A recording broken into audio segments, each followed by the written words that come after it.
हैदराबाद में कई मकामात पर गरज, चमक और तेज़ हवाओं के साथ बारिश हुई। सुबह से शदीद गर्मी का माहौल था, लेकिन अचानक मौसम अबर आलूद हो गया और करीब 3 बजे हैदराबाद के मुख्तलिफ इलाकों में बारिश का सिलसिला शुरू हुआ।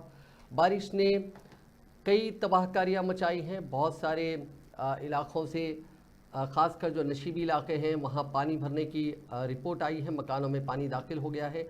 बंजारा हिल्स में और दीगर मकामात पर नालों के टूटने की भी खबर है। बारिश का पानी सड़कों पर जमा हो गया, जिसकी वजह से कई अहम शहरों पर आमद व रफ्त का सिलसिला ठप पड़ गया।